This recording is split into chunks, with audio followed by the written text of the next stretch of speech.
Every show on this list had years to get its ending right. Some had a decade, and each one found its own particular way to fumble it right in front of the biggest audience the show would ever have. That's the strange thing about a finale. It's the one episode almost everybody shows up for, including people who quietly stopped watching 2 seasons back. So when it goes wrong, it doesn't just annoy the diehards, it becomes the headline the whole show gets remembered by.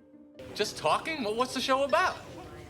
It's about nothing. Seinfeld's finale pulled in over 76 million viewers, making it one of the most watched series finales in American TV history. And people are still arguing about whether it worked almost 30 years later. Game of Thrones' finale became the single most watched episode HBO had ever aired, and it's also sitting at a 4.0 out of 10 on IMDb right now. Big numbers and bad reviews aren't supposed to go together. These 5 endings make that particular contradiction their whole personality.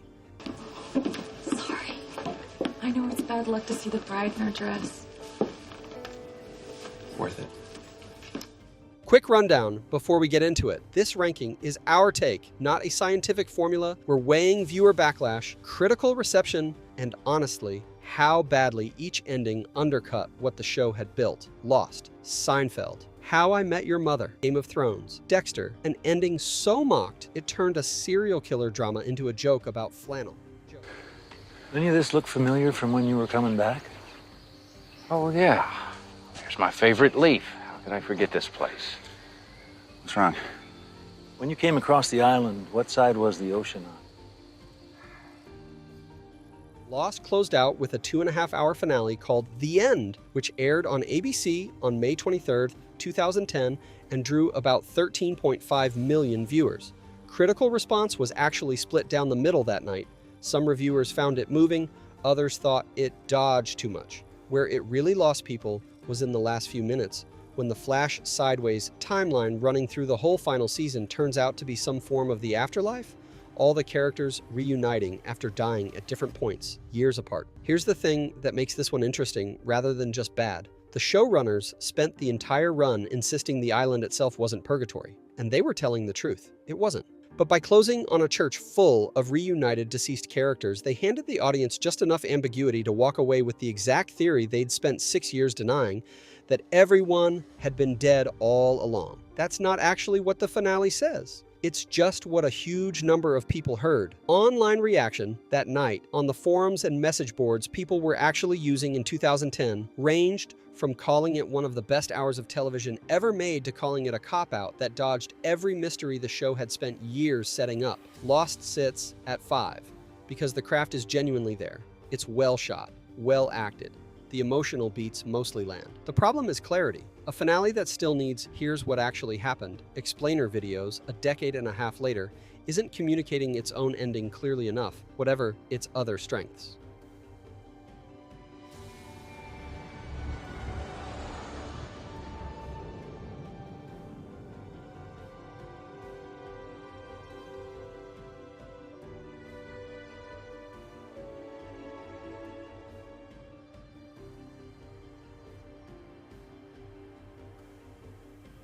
Seinfeld spent 9 seasons on a simple rule. No hugging, no learning, nothing these people do actually costs them anything. Then, for the finale, it broke that rule completely. The finale aired May 14th, 1998, written by Larry David and drew north of 76 million viewers, a number that's almost unthinkable by today's standards. Jerry, George, Elaine, and Kramer get arrested under a small-town Good Samaritan law after ignoring a carjacking, and the episode turns into an hour-long trial, dozens of characters from the show's history returning one by one to testify against them. They're convicted. They go to prison. A show that spent 9 years refusing to moralize ends with an actual judge handing down an actual verdict on 9 years of bad behavior. Reaction was genuinely split, and still is. Some viewers appreciated finally seeing these 4 held accountable. A lot of others felt it just didn't sound or feel like the show they'd been watching. Heavy on nostalgia cameos, light on the specific observational comedy that made Seinfeld Seinfeld in the first place. What lands this at 4 isn't that any individual scene is badly written. David's still sharp here. It's that the ending's premise argues against the premise of the entire series that came before it.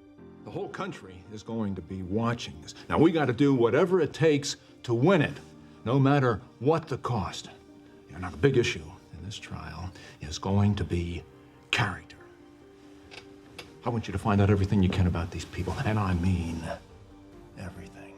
This one stings because of exactly how much time got spent setting it up. The final season is essentially built around one weekend, Barney and Robin's wedding, after 5 seasons of will they, won't they leading up to it. And then, within the first few minutes of the finale, they're already getting divorced. The finale, titled Last Forever, aired March 31st, 2014, and goes on to reveal that the mother, the entire reason the show exists, the person the title is literally about, has died, and that Ted has actually been telling this whole story to get his kid's blessing to go pursue Robin instead. Years later, the numbers back up how badly this landed. Last Forever Part 2 currently sits at 5.5 out of 10 on IMDb, the lowest rated episode the show ever produced, and it's been named to more than one worst finales list in the years since, including a widely cited USA Today ranking. To be fair to the writers, there's a real argument that this ending is actually more honest than a fairy tale wrap-up would have been. Life doesn't always cooperate with who you built a whole story around, but the show spent an entire season on one wedding weekend and then unwound the emotional payoff of that wedding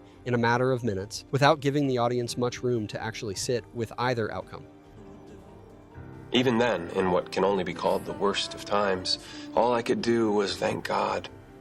Thank every God there is or ever was or will be, and the whole universe and anyone else I could possibly think. No finale on this list pulled a bigger same-night audience. The final episode became HBO's single most watched episode ever, 13.6 million viewers live, climbing to 19.3 million once replays, and early streaming got folded in when it aired on May 19th, 2019. That beat the previous record for an HBO series finale, which had belonged to The Sopranos since 2007. Worth separating out because it gets conflated a lot, Game of Thrones had already passed The Sopranos as HBO's most watched series overall, based on average viewership across a season back in 2014. The finale's record was specifically about single episode viewership, 2 different records, both real, often mixed up. And then there's the response. Daenerys Targaryen, a character a lot of viewers had come to see as one of the show's moral centers over 8 seasons, turns into a mass murdering tyrant across essentially one episode, torching a city that had already surrendered, and gets killed by Jon Snow an episode later. Critics generally agreed the turn felt rushed, more a function of a shortened final season than of the careful character work the show had done with her up to that point. The backlash showed up fast, and in a form most shows never have to deal with. A Change.org petition demanding HBO remake the season passed 1 million signatures within days of the finale airing. It's kept climbing since, sitting at close to 2 million as of recent counts. And the numbers on the show itself cratered. The finale currently holds a 4.0 out of 10 on IMDb, an almost unheard of collapse for a show that had average scores above 9 for most of its run. Game of Thrones had, by a wide margin, the biggest audience of any finale on this list. It also has one of its worst scores.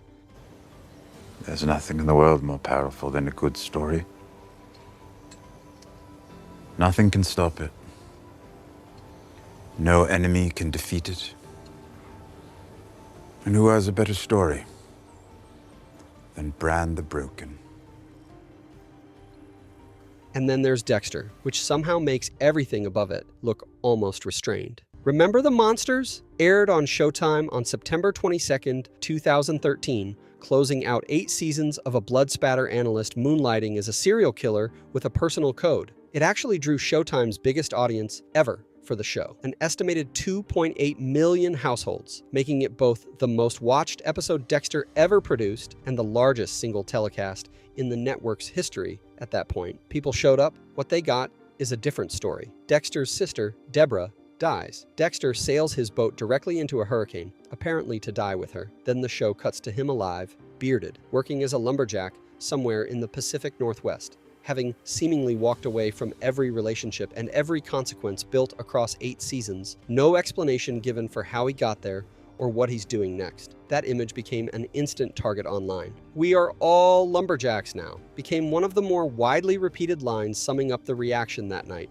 Not because everyone said it, but because it captured how broadly people were mocking the same beat. The show's 8th season, taken as a whole, holds a 35% score on Rotten Tomatoes. That's the season score from critics, not a rating specific to this episode. On IMDb, the finale itself currently sits at 4.9 out of 10. And in the years since, it's been named repeatedly across enough outlets and retrospectives that it's become close to a consensus pick as one of the worst series finales ever produced, with some critics arguing it retroactively makes the whole series feel worse in hindsight. What actually separates Dexter from the other four here isn't just the scale of the backlash.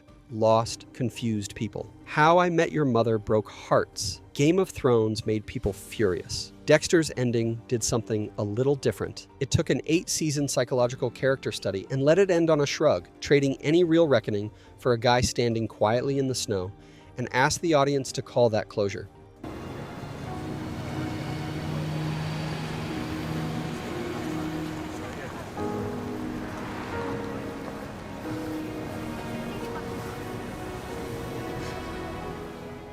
Five shows, 5 different ways of getting the very last thing wrong. Some misjudged their own tone completely. Some ran out of runway to finish what they'd promised. One just seemed to lose its nerve and hand its main character an axe instead of an actual ending. None of this makes these bad shows. Most of them were genuinely great for years before this. It just means an ending carries a weight nothing else in a series has to carry. Get 90 episodes right and the last one wrong, and the last one is the episode people are still quoting and arguing about 20 years later.